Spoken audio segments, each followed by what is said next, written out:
सभी को जैम से एक बार फिर हम परमेश्वर का जीवित वचन सीखने जा रहे हैं, जो विषय अनादिकाल का परमेश्वर हम सीखते आ रहे हैं। आइए सच झुकाएं, उसी विषय में और पवित्र आत्मा से हम गहराई से सीखेंगे। प्यारे प्रभु, आपका धन्यवाद करते एक बार फिर तेरा जीवता वचन सीखने जा रहे हैं। पवित्र आत्मा, हमारी ज्ञान बुद्धि समझ खोल दो, तेरा वचन समझ में आए और तेरा नाम हमारे जीवनों में महिमा पाए। हम बढ़ते जाएं और प्रभु यीशु मसीह हमारे जीवन में बढ़ता जाए। प्रभु एक एक की बुद्धि प्रभु यीशु मसीह के नाम में खुल जाए, तेरा वचन एक एक को समझ में आए। प्रभु यीशु मसीह के नाम से मांगते हैं, आमीन। आइए भजन संहिता 119 अध्याय का 160 वचन हम पढ़ेंगे। भजन संहिता 119 अध्याय का 60 वचन। तेरा सारा वचन सत्य ही है और तेरा एक एक धर्म में नियम सदा काल तक अटल है। कब तक अटल है?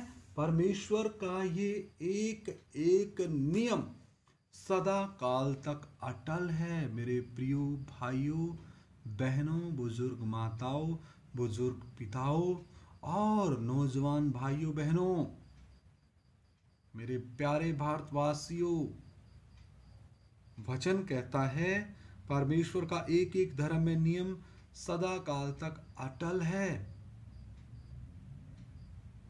धोखा ना खाओ, परमेश्वर ठट्ठों में उड़ाया नहीं जाता।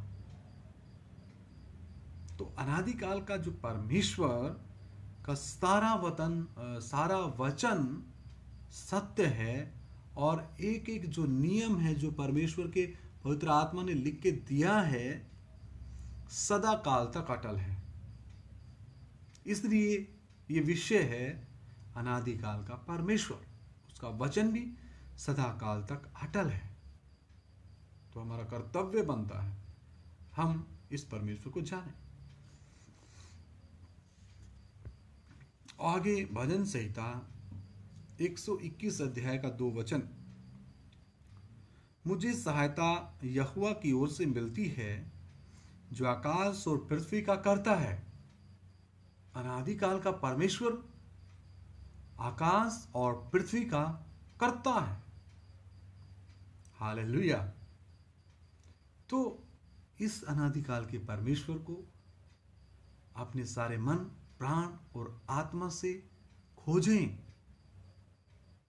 वचन को पढ़ें, मनन करें। वो परमेश्वर आपका इंतजार कर रहा है कि कब मेरे प्यारे बच्चे जो भारतवर्ष में रहते हैं,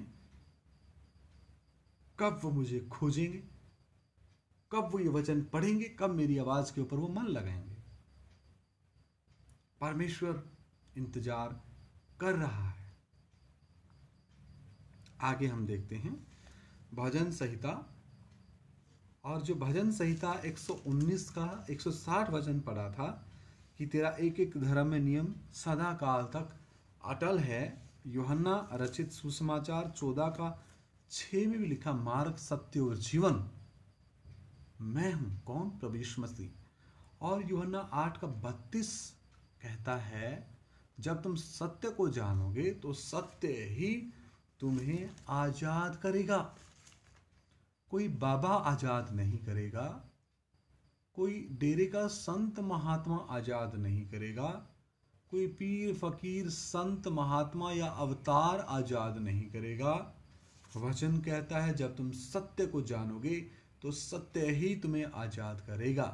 और परमेश्वर का वचन कहता है कि मार्ग, सत्य और जीवन मैं हूं, यानी प्रभु यीशु मसीह है, जो अनादिकाल का परमेश्वर है, जो देहधारी हुआ, हम पापियों को बचाने के लिए आया।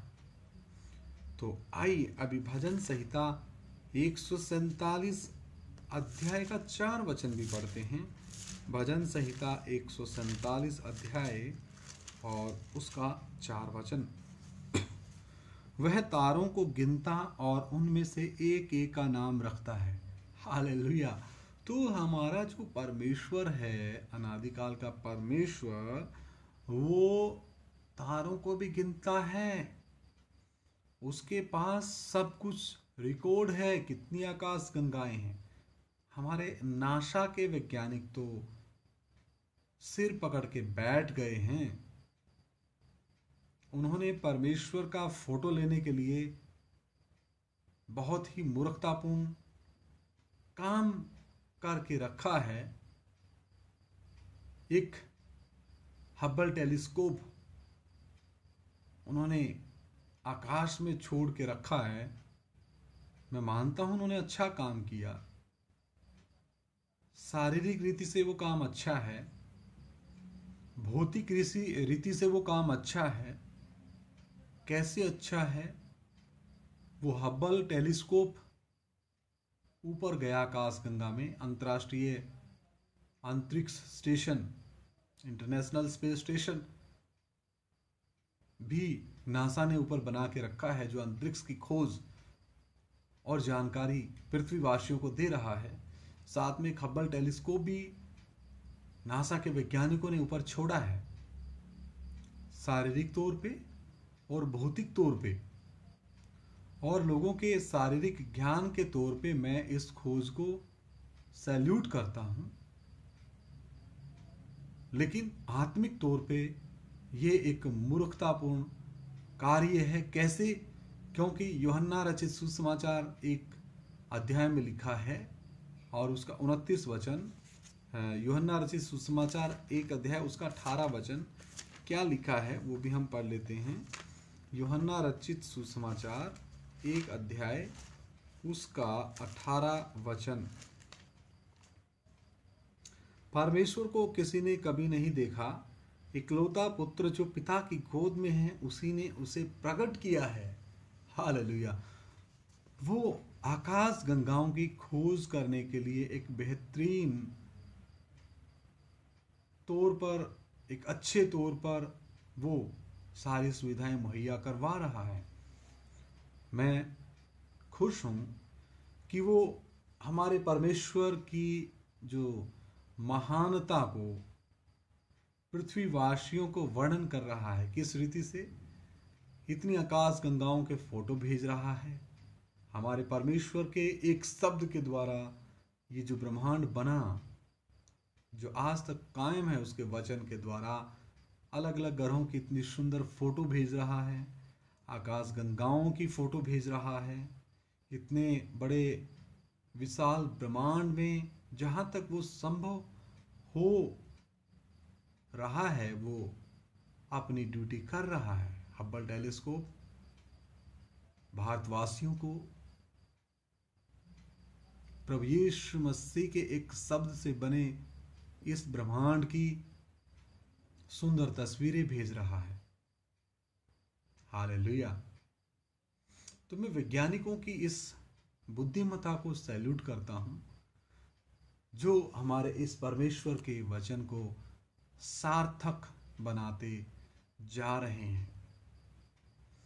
और वैज्ञानिक कहते हैं ये ब्रह्मांड, ये आकाश गंगाएं, ये सौरमंडल, यूनिवर्स इतना बड़ा है कि हम उसके 4% हिस्से को भी नहीं देख पाए।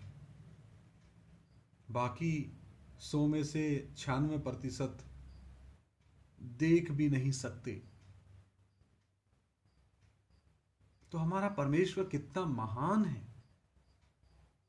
उत्पत्ति की किताब में कहा आकाश बन जाए, आकाश परमेश्वर के वचन के अनुसार बन गया। उजियाला हो जाए तो इतने बड़े बड़े सूर्य, अलग अलग आकाश गंगाओं में इतने बड़े बड़े सूर्य हैं, और हमारी वर्तमान मिल्की वे आकाश गंगा में जो सूर्य है वो सब बन गए। उन्हें दिन पर प्रभुता करने के लिए ठहराया, रात पर प्रभुता करने के लिए चंद्रमा को ठहराया। इस पृथ्वी के लिए, पृथ्वीवासियों के लिए, हम सभी के लिए। तो मेरे प्रिय भाइयों बहनों, वापिस हम भजन संहिता 147 का वही वचन पढ़ते हैं, 4 वचन। वह तारों को गिनता और उनमें से एक का नाम रखता है। हमारे नासा के वैज्ञानिकों ने, इसरो के वैज्ञानिकों ने भी आकाश गंगाओं के नाम रखे हैं। तारों के नाम रखे हैं, लेकिन परमेश्वर ने इनके क्या नाम रखे हैं? गिन गिन के एक एक का रिकॉर्ड हमारे परमेश्वर के पास है। जब परमेश्वर इन आकाश गंगाओं का और तारों का रिकॉर्ड रख सकता है, तो पृथ्वीवासियों का, जिनको परमेश्वर ने बड़े प्रेम से अपने स्वरूप और समानता में बनाया, तो हर एक देश के, चाहे वो नर हो नारी हो, चाहे वो भाई हो या बहन हो, हर एक मनुष्य का रिकॉर्ड फिर परमेश्वर क्यों ना रखेगा? बड़े सोचने वाली बात है। पूरी पृथ्वी के लोगों का रिकॉर्ड परमेश्वर के पास है, क्योंकि वो सर्वज्ञानी परमेश्वर है। उसको पृथ्वी की नींव रखने से पहले ही पता है ये वीडियो, ये वचन इस मोबाइल के माध्यम से आज के दिन, इस 31 अक्टूबर 2021 को, ये जो जगह जोधपुर राजस्थान से, इस मोबाइल के माध्यम से, इस सोशल मीडिया के माध्यम से, इस निकम्मे मिट्टी के शरीर को इस्तेमाल करके पवित्र आत्मा यूट्यूब के माध्यम से अपने लोगों तक पहुंचाएगा। इस वीडियो को अगर एक भी भाई सुने और वो अपना जीवन परमेश्वर को दे, तो इससे बड़ी खुशी मेरे लिए कोई नहीं। हालेलुया। आइए सर झुकाएं, प्रार्थना करें। महान जीवते परमेश्वर, अनुग्रहकारी प्रभु, तेरा वचन और गहराई से समझ आने के लिए कृपा दे। जो भी ये वचन सुने उनसे आप बात करें, हमारी प्रार्थना को सुन ले। प्रभु यीशु मसीह के सामर्थी और पवित्र नाम से मांगते, सुनो और ग्रहण करो, आमीन। सभी को जय मसीह की। मारानाथा। आप भी इस परमेश्वर के वचन को पढ़िए, जितना हो सकता है उतना समय निकाल के पढ़िए, क्योंकि बीता हुआ कल फिर नहीं आएगा। जय मसीह की।